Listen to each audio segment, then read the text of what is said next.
morning, church. Good morning. Merry Christmas.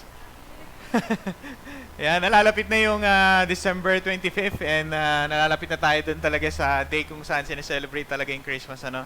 And I'm happy na tayo lahat ay dito ngayong umaga. And our topic would be Christmas in our hearts, our response to Christmas. My first question is, how does Christmas affects your heart?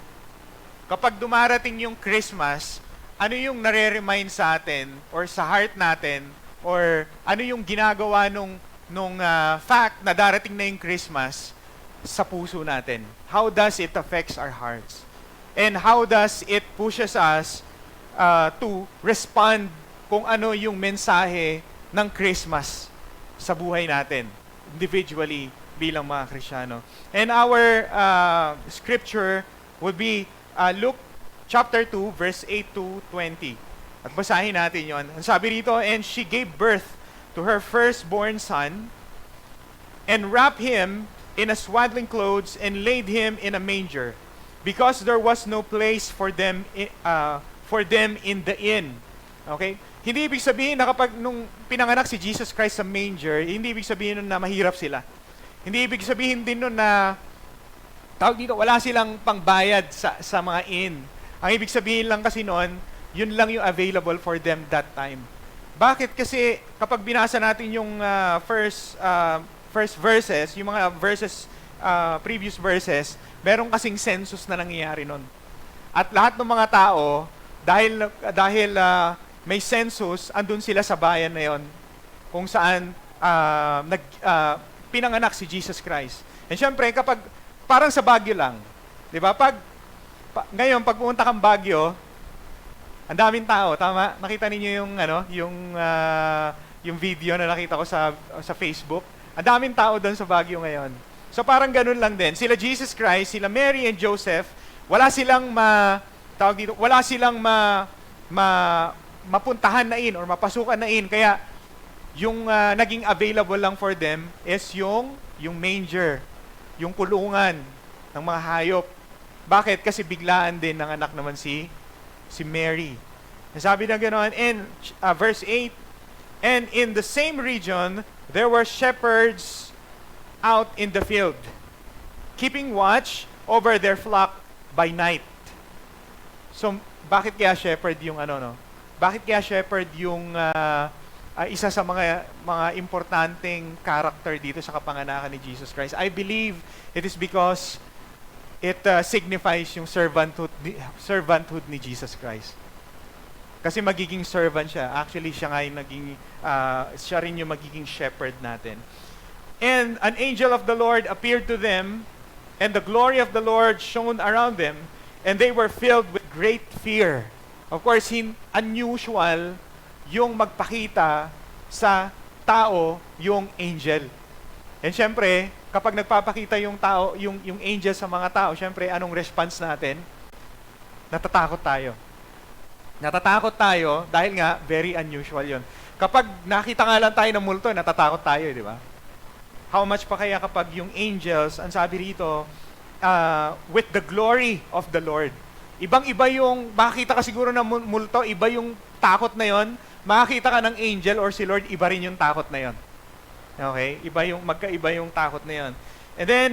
And the angel said to them, "Fear not, for behold, I bring you good news of great joy that will be for all the people." Okay? I bring you good news, ang sabi rito. And sabi niya, of great joy. I am reminded, yung sinasabi ni Apostle Paul, na always rejoice.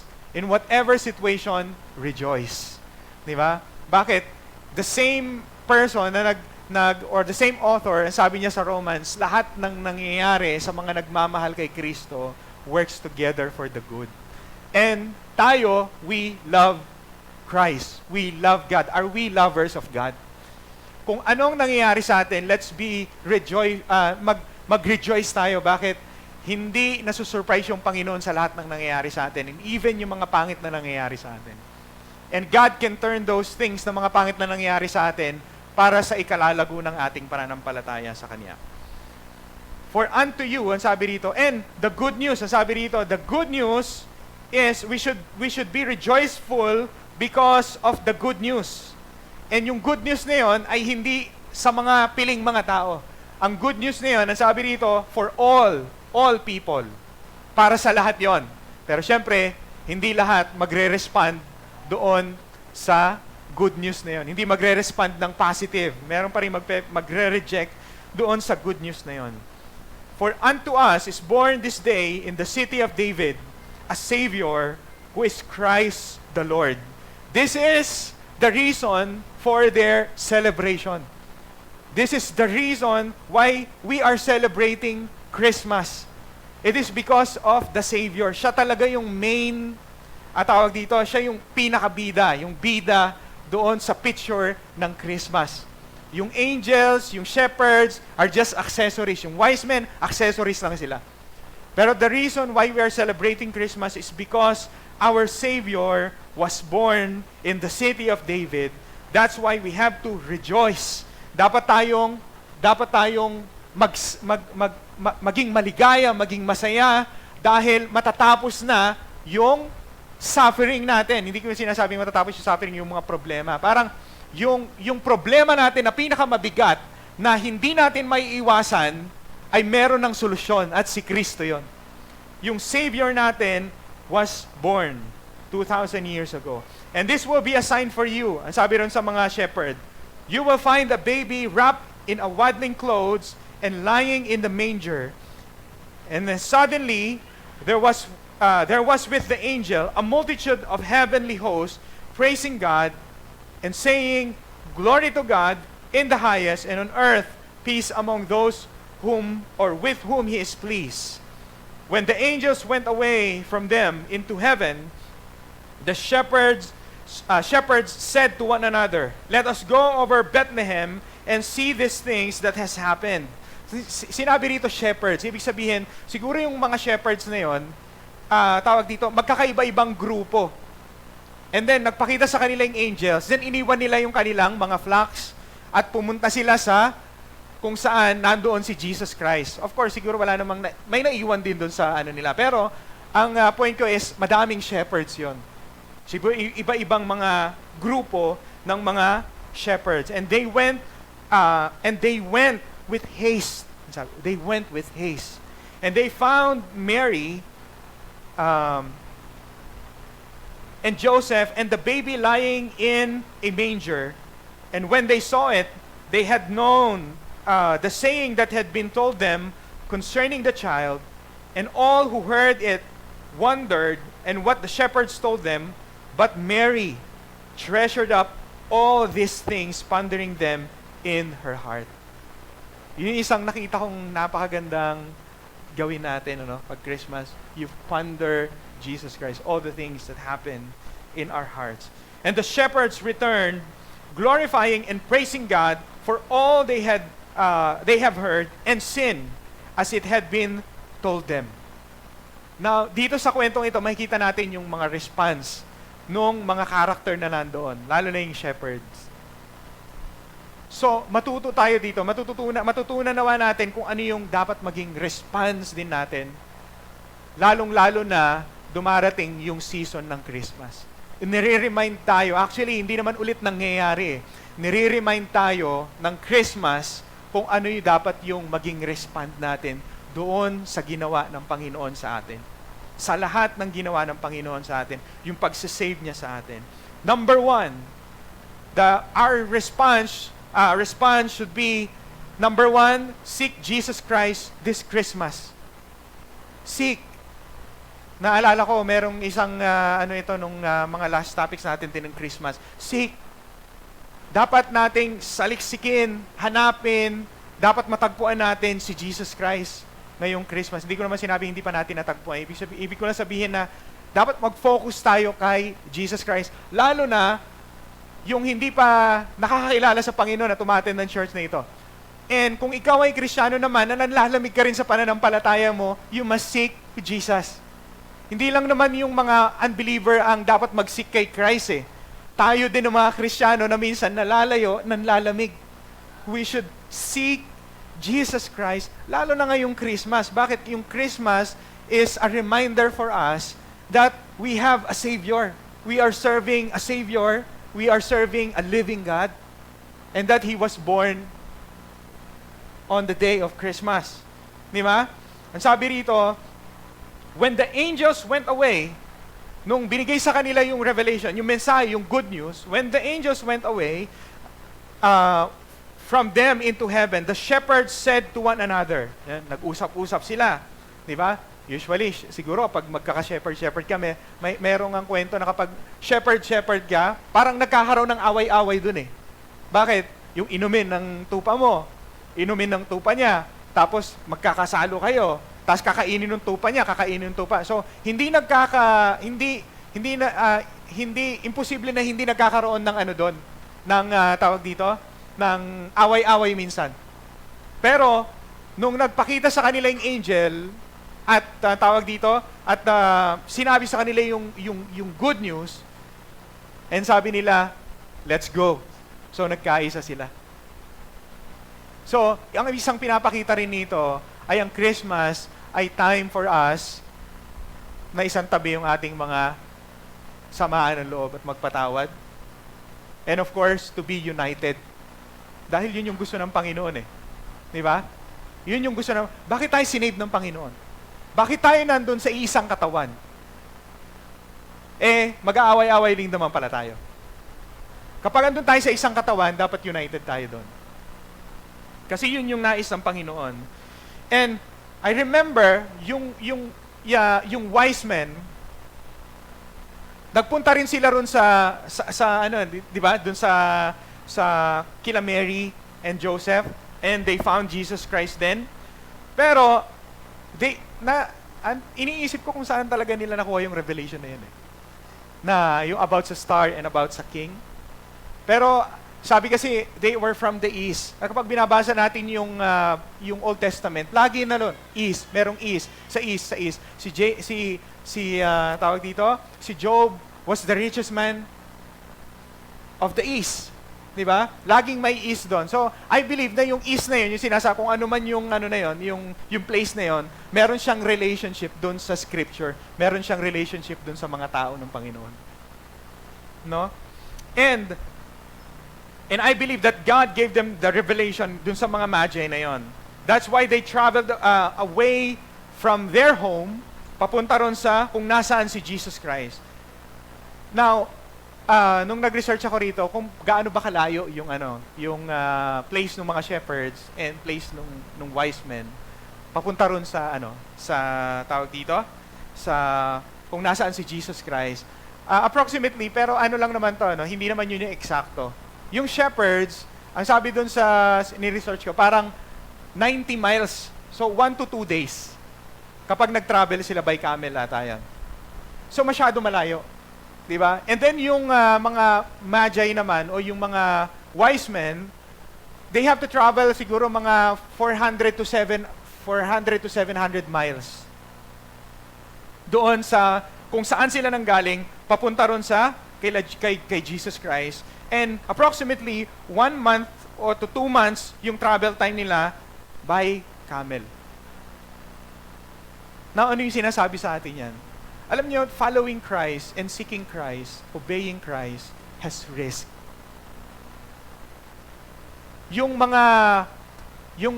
tawag dito, yung mga shepherd, of course, iwanan nila yung shepherd, yung pinapastol nila. Tapos magta-travel sila ng mahaba. Di ba? And then yung mga magi, yung mga wise men, and I believe, hindi lang sila nag-travel ng 3. Nag-travel sila, kasi 400 to 700 miles away, magta-travel sila nun. Sabihin natin na mayaman sila, pero yung dadaanan nila, wala namang mga tindahan, wala pa naman 7-Eleven nun, wala pa naman Uncle John's nun, wala pang ganun. So siguro, ang ano nila doon, meron silang caravan, at meron silang mga taong kasama. Bakit ko nasabi yun? Kasi kapag magta-travel ka ng ganun, kung wise sila, magta-travel ka ng ganung kahaba at wala kang kasama, wala kang pagkain, wala kang caravan, mamamatay ka. Bakit? Kasi baka mamaya, merong mga humarang sa'yo, patayin ka doon, nakawan ka. Usong-uso yung mga ganun before. Lalo na sa mga desert na dinadaanan nila. Kaya I believe, marami silang pumunta doon kay Jesus Christ. Pero na-emphasize lang yung 3 wise men. Na-emphasize lang sila. And they have risk, maraming risk. Pwede silang nakawan, pwede silang, tawag dito, pwede silang patayin, pwede kung anong mangyari sa kanila. Maraming risk. Tayo din, sa pagsunod natin kay Kristo, marami din tayong risk. Sabi nga ni Pastor John nung last week, di ba, kanina, pakinggan natin, marami ka kailangan i-sacrifice. Marami kang kailangan tanggalin. Marami kang kailangan, lalo na yung iniisip ng ibang tao tungkol sa'yo. When you are following Christ, tanggalin mo yung iniisip na yung mga, sasabihin nila ganito, sasabihin nila gano'n. You are following Christ eh. Tanggalin mo yan. Bakit? Hindi mo magagawa kung ano yung pinapagawa ng Panginoon sa iyo when you are thinking of what they are thinking about you. Kung ano yung gagawin mo, sasabihin nila sa iyo. Ganon. And, tawag dito, maraming risk. And even si Mary and Joseph may risk sa pagsunod doon sa pinapagawa sa kanya ng Diyos, sa kanila ng Diyos. Akalain mo ba naman, sinabihan ka ng angel na mabubuntis ka pero wala kang asawa? Tapos, syempre, nung sinabi sa kanya yon, maghahanap siya ng parang makaka-relate din sa kanya. At nagpunta nga siya kay Elizabeth. Sino si Elizabeth? Si Elizabeth, siya yung mother ni John the Baptist. At hindi rin sila magkaanak, pero buntis ngayon si Elizabeth. Kasi nga matanda na sila, hindi na sila magkaanak. Pero kinasiyahan sila ng Panginoon na buntis si Elizabeth. And then, syempre, gano'n naman tayo mga tao no? Pupunta tayo sa kung sino yung makakaunawa, makaka-relate sa atin. Nagpunta siya doon. Sinabi niya kung ano yon. At nung sinabi niya, nung andun na siya, nag-stay pa siya for 3 months. Pagbalik niya, buntis na siya. Can you imagine that? Kung kayong kapitbahay ni Mary, anong isipin ninyo? Galing siya kila Elizabeth for 3 months, pagbalik niya, buntis na siya. At kung ikaw si Joseph, ano ang gagawin mo? Anong iisipin mo? Di ba? Mag-iisip ka ng hindi maganda. Yun yung risk. Anong mangyayari? Magiging sentro ka ng chismis. Pati si Joseph din. Of course, si Joseph, lalaki siya. So, parang ang lagay ba na ano siya, parang iniputan ba siya, parang ganon. Magiging sentro sila ng chismis. Following Christ, maraming risk. When you follow Christ, masasabihin ng ibang tao sa'yo, ito yung gagawin nila sa'yo. Yung mga friends mo, meron kang ayaw nila sa ginagawa mo, ayaw nila sa kung ano yung meron ka ngayon. Sasabihin ng mga tao sa'yo, sasabihin ng pamilya mo sa'yo. But, the challenge is, if you are seeking Christ, yung mga risk na yan, tanggalin natin. And, tawag dito, patuloy tayong sundin natin ang Panginoon. Isang nakikita ko lang doon is, i-share ko lang din sa inyo, no? Yung pagtugtog namin sa labas, may risk din doon. Marami akong risk na nakikita. Naiisip. At kapag inisip ko yung risk na yun, maaring baka hindi ko na ituloy yun. Baka nga, sabihin nung iba, ayan, si Pastor J, secular na yan eh. Trabaho lang. Pero I consider that as worship. Bakit? Kasi yun yung binigay sa akin ng Panginoon. Yun yung talent ko, yun yung skills ko eh. Gagamitin ko. Di ba? Maaring sabihin ng mga tayo, maraming pwedeng sabihin yung iba. Pero alam nyo, nakita ko doon, inopen din ng Panginoon sa amin yung ibang, may binigay kasi na idea sa amin si Pastor John, na kapag ginagawa nyo yun, tawag dito, dapat nakakapagbigay kayo ng positive message sa mga tao. And kami dalawa ni Resel, pinag-usapan namin yan. And at least kahit sa third set, meron kaming Christian song na tinutugtog and makapagbigay kami ng message sa mga tao. And of course, ngayong Christmas, kahit pahapyaw ng gospel dahil dun sa mga Christmas song nagagawa namin yon. And you know what? If you are, tawag dito, kapag ang ginagawa ninyo, yung risk ay, tawag dito, you continue to obey God, to follow God, kung ano pinapagawa sa iyo ng Panginoon, kahit merong risk, alam mo, pagpapalain ka ng Panginoon. Nung una, tumutugtog kami dito sa, malapit-lapit lang dito. O, hindi naman ganun kalakihan din yung binabayad sa amin. Pero, after nun, nakita ko yung pagpapala ng Panginoon, na kahit may mga risk, you continue to obey the Lord and to serve the Lord, you follow the Lord, may blessing na mga dumarating. Minsan may dumarating ako sa point na parang sabi ko, Lord, papahinga muna kami ngayon. Pahinga muna kami ngayon. Parang nakaka-overwhelm. Lagi ko naalala ko yung sinasabi dati ng mga kasama ko, you cannot outgive God. You cannot outgive God. So, si Jesus Christ, kahit merong yung pag-follow natin sa Panginoon, kahit may risk, magpatuloy lang tayo. Lahat naman merong risk eh. Pati pag-serve natin sa Panginoon. No matter how distracting the demands of Christmas season ngayon, maraming demands ang Christmas season ngayon, but continue to seek God. If you have a cold relationship with the Lord, seek the Lord this Christmas. Seek the Lord this Christmas. Hindi ko kayo kilala, hindi nyo rin ako kilala. Pero kahit pastor ako, merong dumarating sa punto ng buhay ko na parang ang hina-hina ko spiritually. Kung nafe-feel ko yon, kayo din nafe-feel nyo rin yon for sure. And this Christmas, seek the Lord if you know na ikaw ay nanghihina spiritually.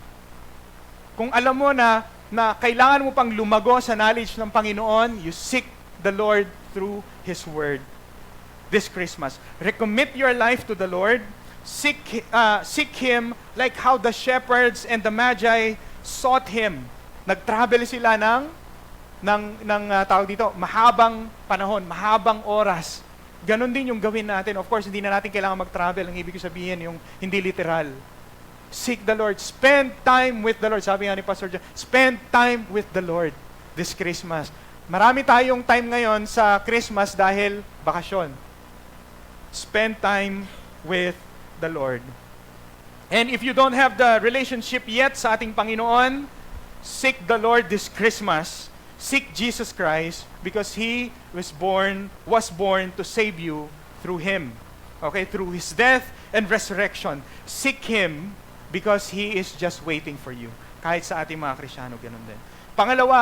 Pangalawang response natin sa Christmas is proclaim the Savior to the world this Christmas. I-proclaim natin ang ating Savior, si Jesus Christ, this Christmas. Luke 2, 10 to 11.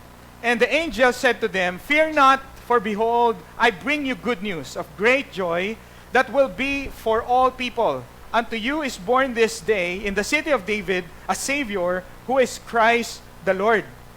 Ngayong panahon natin ngayon, hindi na natin i-expect na yung angel ang bababa dito sa ibabaw, sa ibabaw ng lupa, para mag-share ng gospel. Well, in fact, ganito yung sinasabi ng Bible sa ating mga Kristiyano. You are an ambassador of Christ. 2 Corinthians 5:20, "Therefore, we are ambassadors for Christ, God making His appeal through us. We implore you on behalf of Christ, be reconciled to God." Di ba? Be reconciled to God. We have the ministry of reconciliation. At ikaw at ako, we are ambassadors. Ano ba ibig sabihin ng ambassador? Representative ng isang bansa. At kung ikaw ay ambassador, you are a representative of the kingdom of God. Tayo ay mga ambassador. So ibig sabihin, hindi tayo taga rito. Kasi ang sinabi nga rin sa Philippians 3:20-21, but we are citizens of heaven, where the Lord Jesus Christ lives, and we are eagerly waiting for Him to return as a Savior. So technically, we are not from here. We are citizens of heaven. Kaya kung before bumaba yung angels, by the way, ibig sabihin ng angels is messenger. Ngayon, ang angels or a messenger ay tayong mga Kristiyano. You and me are the messenger of the good news. Hindi na yung angel. Yung first message ng gospel, angel yung nagbigay sa kanila, pero ngayon, tayo na yon.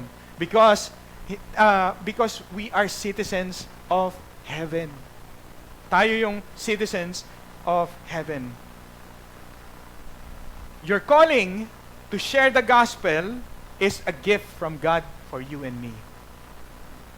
And kung ano yung gagawin natin sa calling natin, that is our gift from God.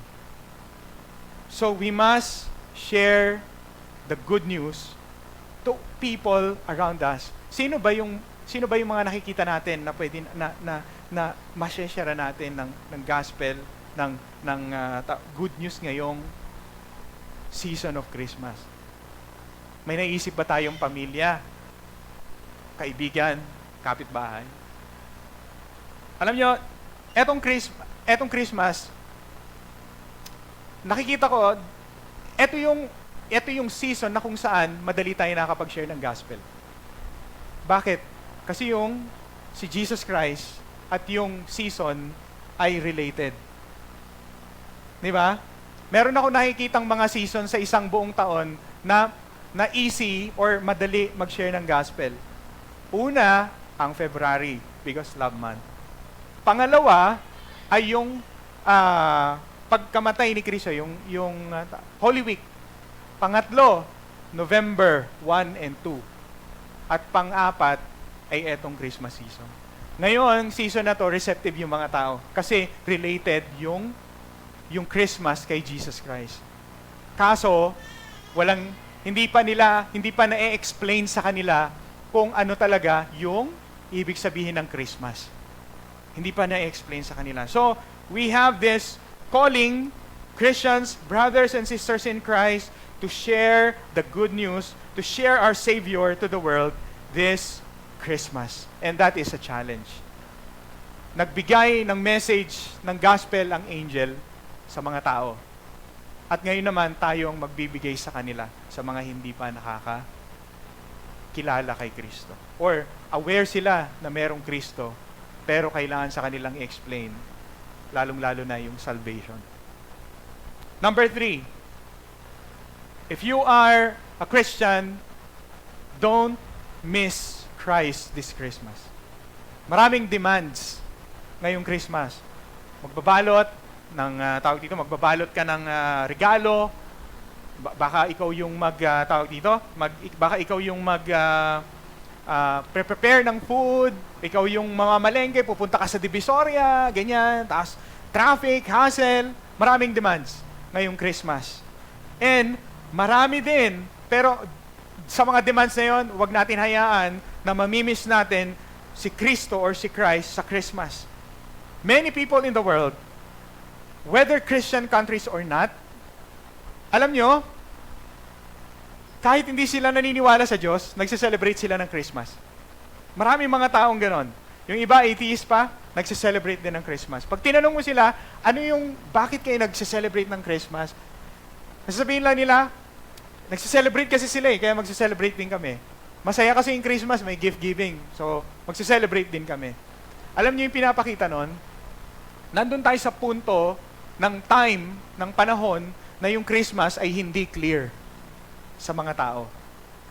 Yung Christmas is not clear sa kanila. At minsan, tayo mga Kristyano din, nami-miss natin yung clear image ng Christmas because of the demands ng season. Marami kasing demands yung season. Pero, let us not be distracted kung ano yung right reason for the season. At si Kristo yon. Pag walang Kristo, wala ring Christmas. Pag walang Kristo, wala si Christ, wala rin si Christmas. Whether, siguro, kayo yung may pinakamalaking parol sa buong, buong city nyo, buong barangay nyo, or baka hinahabol na kayo ng, nag-expect na kayo ng 10,000 na Meralco bill dahil yung buong bahay ninyo, nilagyan nyo lahat ng Christmas light.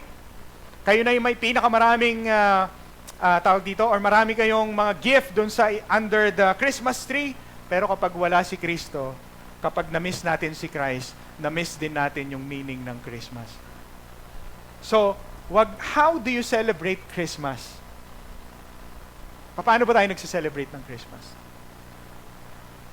Do we pray before tayo kumain ng Noche Buena? Are we praying for our families? Or baka distracted tayo dun sa mga pag-gift giving? Hindi masama ang gift giving, Ang sinasabi ko lang, dapat hindi tayo ma-distract kung ano talagang reason kung bakit tayo nagse-celebrate. bakit ba tayo nagse-celebrate? Bakit ba tayo nagbibigay ng mga gift? Bakit ba natin ginagawa yung mga activities na meron tayo every Christmas? Ano yung purpose? Bakit tayo nagbibigay? And it should be because God, we are blessed, we are grateful, we rejoice, we are joyful. Bakit?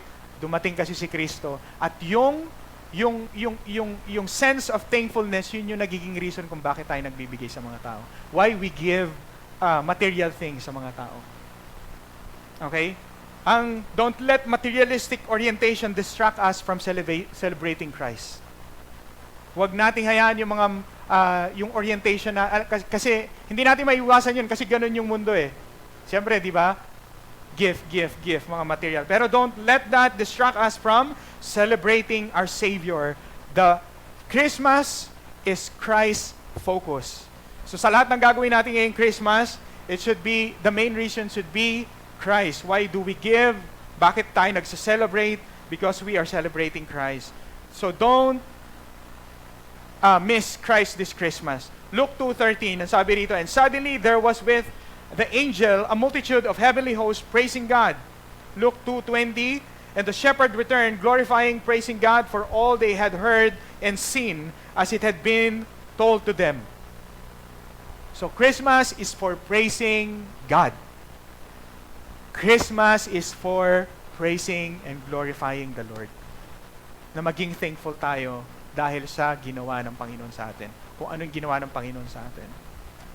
So, ngayong Christmas, siguro, tawag dito, ang maaari natin gawin is makapag-share tayo ng gospel sa mga kamag-anak natin or friends natin or lead them in prayer. And of course, wag nating kakalimutan individually to give thanks to the Lord. To pray and give thanks and praise the Lord. Luke 2:29, sabi rito, but Mary treasured up all these things, pondering them in her heart. Isa sa mga magandang magawa natin ngayong Christmas ay sariwain natin kung ano yung nangyari dito sa sabsaban. Kung ano yung nangyari kay Kristo. Kung bakit siya nabuhay. Actually, yung Christmas, para sa akin, karugtong niya pati yung kanyang kamatayan. Dahil kahit may Christmas, kung di rin naman siya namatay, wala rin. Di ba? Kaya siya nabuhay para mamatay at para isakripisyo yung kanyang buhay para na sa ganun magkaroon tayo ng salvation. Let's ponder yung mensahe ng Christmas sa ating mga puso. Don't miss Christ this Christmas.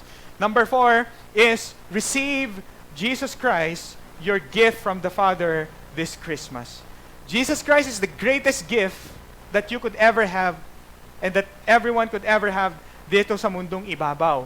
Dahil, bakit? Yung gift na matatanggap natin ngayon, yung mga material gifts na matatanggap natin ngayon, magagamit natin sila. Pero, magsasawa din tayo dyan. Magagamit natin sila and soon, mawo-worn out din yan, masisira din yan, hindi na natin sila magagamit. But the gift of the Father to us, whom is Jesus Christ, ay merong pakinabang both dito sa mundong ibabaw at pati doon sa kabilang buhay natin sa eternity. Yun yung effect ng gift ng Panginoon sa atin. Jesus Christ is the gift that will last for eternity. And most of the time, we are oriented with material gifts, pero hindi naman masama yun. Again, hindi masama yun. Pero, minsan nakakalimutan natin yung value ni Jesus Christ. Nakakalimutan natin yung value ng gift ng Panginoon or ng Ama sa atin. Kaya minsan di natin ma-appreciate yung regalo ng Panginoon sa atin. We should change our mindset in this topic. Jesus Christ is God's best, and God's best is the gift of God to humanity. At si Jesus Christ yun. So, in Christmas season, people are open for the gospel again. People are open for the gospel. And it's easier for us to share the gospel dahil nga related yung gospel, yung Christmas, kay Jesus Christ. At napakahalaga, alam nyo, tignan ko kung ano ba alam nyo yun, yung gift. Next slide nga po tayo. Yung gift is, si Jesus Christ. Alam nyo, pag tinanggap natin si Jesus Christ, dahil siya yung gift ng Diyos sa atin, ito yung mga makikita natin. Kung ano yung meron kay Kristo. Akala natin si Kristo lang yung tatanggapin natin, ano? Pero ito yung mga bagay na nakita ko. At hindi yan kompleto. Pero yan lang yung mga bagay na nakita ko. When you have Christ, you have love. You have joy, you have light. Yung light, sometimes, ang ano yan is life.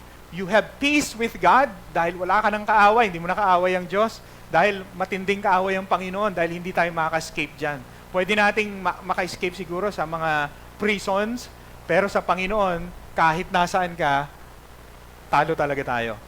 Kahit punta pa tayo sa ilalim ng dagat, andun pa rin ang Panginoon. Kaya pa rin tayong i-judge ng Panginoon. Righteousness na hindi naman natin, wala sa atin yan, yung righteousness. Pero, kahit anong gawin natin, hindi tayo magiging righteous. But when we accepted Christ, we have this righteousness. Blessings. Reconciliation with God. Justification. Wala tayong pinawalang sala tayo. Sanctification. Hanggang ngayon, actively participating ang Panginoon sa atin, sa pagbabago natin sa buhay natin. We have forgiveness. May pakapatawaran tayo. We have the Spirit of God. We have the spiritual gift that we can use in our ministry. We have this relationship with the Lord. We have God's love or yung agape kind of love. Again, no condemnation. We have eternal life. We have the fruit of the Spirit. Meron tayong kakayahan to have fruits ng Spirit. Unlike kapag hindi ka Kristiyano, wala kang ganon. Freedom, kalayaan, joy, spiritual reward, crowns in heaven, heavenly home or place in heaven, the truth, atonement, victory, answered prayers, becoming a child of God, a changed lives, grace, life, and of course, ito yung kung bakit namatay si Kristo, bakit nabuhay si Kristo, yung salvation natin. So masasabi natin that if we have Christ, we have everything. We have touched the grace, the favor, and the blessings of God through Christ. So kung meron tayong Kristo, meron tayong lahat ng mga ito. At kung meron tayo nito, dapat yung ibang tao din na gusto nito ay maibigay natin sa kanila. And that is our gift to them, and that is our gift to our Savior. Again, para dun sa mga nanlalamig na Kristiyano ngayong Kapaskuhan, na merong sinabi rito sa verse na ito, sa Isaiah, sa last natin. Because I wanted to talk to you kasi Kristiyano ka eh. Kasi siguro na-feel mo to, nararamdaman mo to, sure ako nararamdaman, ako din kasi nararamdaman ko din yan. But let us be assured of God's promise to us. Dito sa Isaiah 54:10. Nasabi diyan, though the mountains be shaken and the hills be removed, yet my unfailing love for you will not be shaken, nor my covenant of peace be removed, says the Lord, who has compassion on you. God has compassion on you. Maaring nafe-feel mo ngayon malayo ka sa Panginoon, pero hindi ka malayo sa Panginoon.